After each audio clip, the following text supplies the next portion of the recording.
our America that we embrace white nationalists, but they live here. It's not our America that we have people that like to revisit some of the darkest days in America when it comes to slavery and the KKK, or killing another group who are Nazis that think that it's okay to kill Jews, or think that the whites are the only race and the superior race on the planet. I mean, that's just garbage. And a lot of people thought, oh, these people, they don't really believe in this stuff. These people have passed away. No, they haven't passed away. These people are still alive and unfortunately believe in this stuff and poisoning people's minds about it and inciting hatred and bigotry, folks. And it's going to be that element regardless of people that are twisted in their minds, and it's in their hearts. And the only thing we can do as Christians, if you are, or another religion, is pray, is just to simply pray for them. I think that's the smartest thing, is peace on earth, something that we should pray more often, and goodwill towards men, something that the Christmas prayer, we should be praying every single day and standing up like this young lady did that lost her life.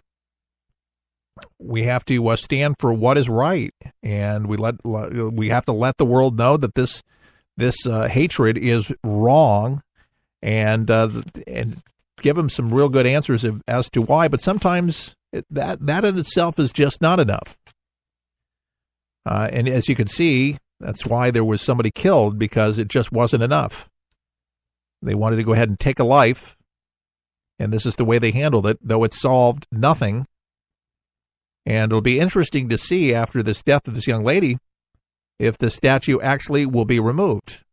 We'll be monitoring the situation, obviously, closely here at For the People to find out exactly what happens, because, of course, that's not being mentioned. But in reaction to, we will see. But she's being memorialized, and the people coming from all over the world. Heather Heyer is who I'm talking about, the young lady. That's her name. I'm just saying young lady, but her mother says that Heather Heyer's death should be a rallying cry for justice and equality and fairness and compassion. This is according to the mother of the 32-year-old who was killed during the weekend. She was speaking to the Huffington Post. Susan Sproul says that she's proud of her daughter, a civil rights activist who was participating in a peaceful protest when she was mowed down by a car. The protest was in response to a Unite the Right white supremacist rally held in Charlottesville. Heyer and other protesters there to show their opposition to racism.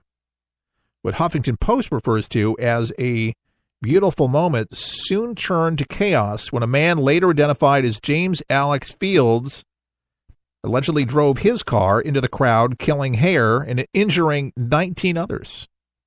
19 people, folks. I mean, just in the video, folks, I don't know what it is. There's people that still like to watch these heinous videos. But you can see this guy mowing down his vehicles, then backing out of the crowd when he mowed all these people down. It'll break your heart, folks. But injured 19, killed 1, and then the 2 police officers, state troopers in the chopper, something went wrong when they were monitoring the situation. They lost their lives as well. Somehow I almost feel that this is what she was born to be, is a focal point for change, her brother said. According to the New York Times, Heyer's friends described her as an advocate for the disenfranchised. Her boss, Alfred Wilson from the Miller Law Group, agreed, recalling that she often stood up against any kind of discrimination. Yeah, discrimination is not cool. And God bless the young lady who stood up for what she believed would be right. But yes, you can disagree and agree to disagree. But violence, folks, there's just there's no place for it. And I do hope that people do learn from it. Chuck said in his book, Will We Ever Learn? With a big question mark that's sitting right in front of me here. And 2 left autographed for $75. It helps us stay on the air. We're listener supported. If you'd like a copy of that autographed by the man who sees tomorrow, when these are gone, they're gone, by the way. Do not have any more of them. This is his hand with these books.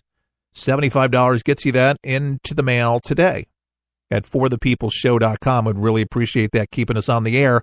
And thank you to everyone that's supported us for our fundraiser for Chuck. We're still waiting for a check from a gentleman up in Wisconsin who's taking a vacation. He had to cancel the check because I didn't get over the weekend. I don't get mail on Saturday. But as a precautionary, he decided, well, he's going to go ahead and cancel it and send another check. So we should get it by Thursday. So we've suspended that. We're not raising any more money for that. But the two books, when they're gone, they're gone. If you'd like the copy, Will We Ever Learn autographed, which makes them extra special, there'll be collector's items.